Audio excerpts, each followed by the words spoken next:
Hello everyone, मैं हूं बिशन पटेल और आज हम बात करेंगे कि फार्मेसी को एनएबीएच की प्रिपरेशन के लिए फिर क्यूसीआई की प्रिपरेशन के लिए किस तरह से अपन ऑर्गेनाइज कर सकते हैं। चाहे वो फार्मेसी किसी मल्टी स्पेशलिटी हॉस्पिटल की हो, किसी सिंगल स्पेशलिटी हॉस्पिटल की हो, किसी डेंटल कॉलेज एंड हॉस्पिटल की हो या फिर आयुर्वेदिक कॉलेज एंड हॉस्पिटल की हो। This applicables to all the pharmacies. तो मैंने कोशिश की है कि मैं इस टॉपिक को 10 पॉइंट्स में कवर करूं। So first of all, I would like to speak about point number 1, in which we will speak about statutory compliances. एक फार्मेसी के अंदर, एक फार्मेसी में फार्मेसी का लाइसेंस डिस्प्ले होना बहुत ज़्यादा ज़रूरी होता है। और फार्मेसी में अगर फार्मेसी 24/7 आवर है तो उसमें 3 रजिस्टर्ड फार्मासिस्ट होने चाहिए जो कि 3 शिफ्ट में काम करते हैं। 8-8 घंटे की 3 शिफ्ट होती हैं और तीनों शिफ्ट में वो काम करते हैं ड्यूटी हैंड ओवर करके। तो उन तीनों फार्मासिस्ट का जो रजिस्ट्रेशन होता है वो डिस्प्ले करना कंपलसरी है। फर्स्ट थिंग इज फार्मेसी का licence and second thing is जो रजिस्टर्ड फार्मासिस्ट होते हैं उनका रजिस्ट्रेशन।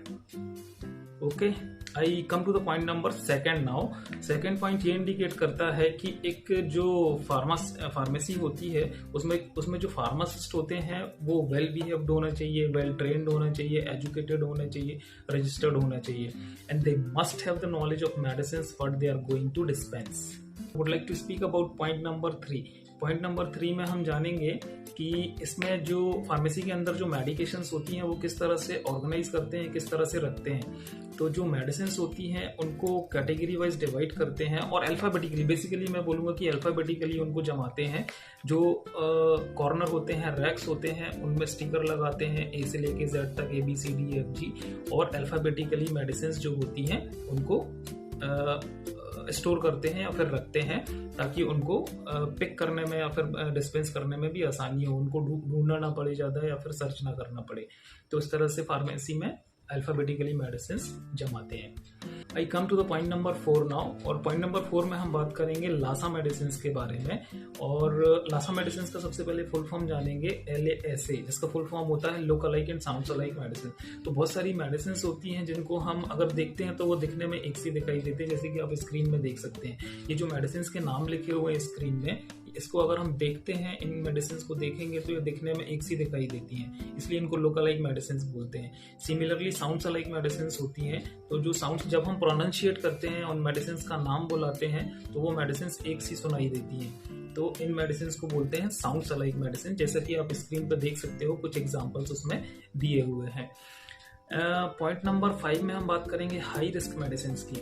हाई रिस्क मेडिसिन वो होती हैं जो अगर किसी पेशेंट को हाई रिस्क मेडिसिन, ऐसी मेडिसिन जिनका ओवरडोज दे दिया जाए या फिर इम्प्रॉपर डोज दे दिया जाए तो पेशेंट हाई रिस्क में जा सकता है और उसकी लाइफ को थ्रेट हो सकता है। ऐसी मेडिसिन को हाई रिस्क मेडिसिन की कैटेगरी में रखा जाता है। और ये दोनों तरह की हो सकती हैं, या तो फिर टेम्परेचर मॉनिटरिंग हो सकती है या फिर नॉन टेम्परेचर मॉनिटरिंग हो सकती है। तो जो temperature monitoring high risk medicine होती है उनको रेफ्रिजरेटर के अंदर स्टोर किया जाता है और टेम्परेचर इनका होता है बिटवीन 2 to 8 डिग्री सेंटीग्रेड। और जो बाहर होती है उसके लिए सेपरेट कॉर्नर या फिर रैक अलॉट करना चाहिए एक फार्मासिस्ट को। और जो हाई रिस्क मेडिसिन होती हैं वो रेड कलर के फॉन्ट में होती है, फिर उनका जो बैकग्राउंड होता है वो रेड कलर के फॉन्ट में होता है ताकि उनको पहचानने में आसानी जाए। तो ये कहलाती है high risk medicine. Point number 6 में हम जानेंगे इमरजेंसी मेडिसिन के बारे में। जैसे कि लोक अलाइक मेडिसिन होती हैं, साउंड्स अलाइक मेडिसिन होती हैं, हाई रिस्क मेडिसिन होती हैं, उसी तरह से इमरजेंसी मेडिसिन भी होती हैं। तो इमरजेंसी मेडिसिन की कैटेगरी में वो मेडिसिन आती हैं जो अगर पेशेंट को समय पर नहीं मिलती हैं तो उसकी जान भी जा सकती है या फिर जान जाने का खतरा होता है। इस कैटेगरी में जो मेडिसिन आती हैं उनको इमरजेंसी मेडिसिन कहते हैं। और इमरजेंसी मेडिसिन को भी फार्मेसी के अंदर स्टोर करने के लिए एक सेपरेट कॉर्नर या रैक अलॉट करना चाहिए और उसी तरह से इसमें भी कलर कोडिंग करनी चाहिए ताकि ये अलग से दिखाई दे और इसको पिक करने में, सर्च करने में ज़्यादा प्रॉब्लम ना हो, जैसे कि स्क्रीन पर आप देख सकते हो। पॉइंट नंबर 7 में हम बात करेंगे नार्कोटिक ड्रग्स की, narcotic drugs and psychotropic drugs की। नार्कोटिक ड्रग्स बेसिकली जो डॉक्टर्स का प्रिस्क्रिप्शन होता है, जो ऑथराइज डॉक्टर होता है उसको रखने के लिए, वो डॉक्टर ही नार्कोटिक ड्रग्स को लिख सकता है। और एक बात मैं फार्मासिस्ट को सजेस्ट करना चाहूँगा कि अगर फार्मेसी में नार्कोटिक ड्रग्स का लाइसेंस नहीं है, नार्कोटिक ड्रग्स को सेल करने का लाइसेंस नहीं है, तो इस मेडिसिन को वो गलती से भी सेल ना करे। बहुत सारे लीगल इश्यूज हो सकते हैं, कॉम्प्लायंसेस के इश्यूज हो सकते हैं, एंड फार्मासिस्ट में be in a big trouble.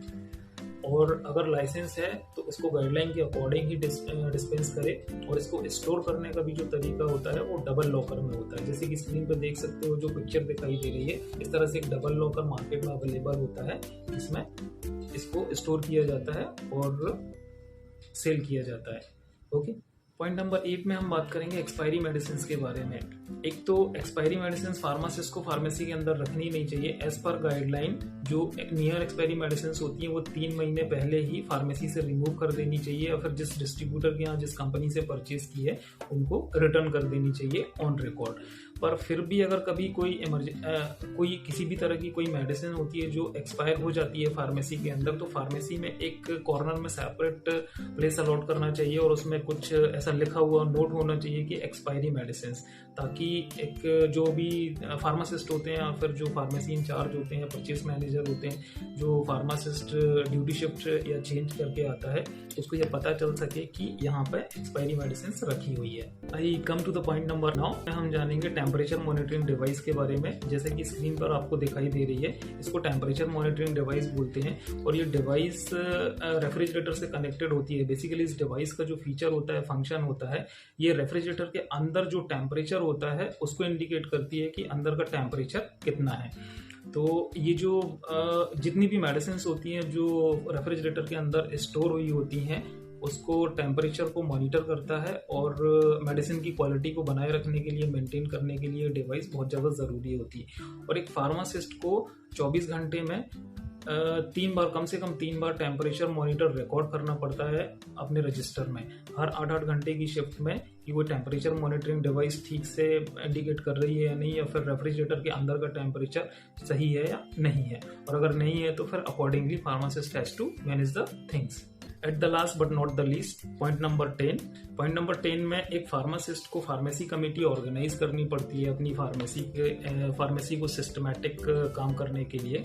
जैसे कि आप स्क्रीन पर देख सकते हो, एक फार्मेसी कमेटी के कुछ मेंबर्स इसमें अलॉटेड हैं और इसमें आते हैं हॉस्पिटल के डायरेक्टर होते हैं, आरएमओ होते हैं, एक रजिस्टर्ड फार्मासिस्ट होता है, फिर इसके बाद फार्मेसी इंचार्ज होता है, फार्मेसी मैनेजर होते हैं, परचेस मैनेजर होते हैं। अगर इतने सारे मेंबर नहीं भी हैं फार्मेसी में तो कोई प्रॉब्लम नहीं है, कुछ कम मेंबर्स भी हो सकते हैं, but it is must to do. Pharmacist को एक फार्मेसी कमेटी ऑर्गेनाइज करनी ही चाहिए ताकि वो इंटरनल ऑडिटिंग कर सके टाइमली और अपने रिस्पेक्टिव काम को अच्छे से कर सकें।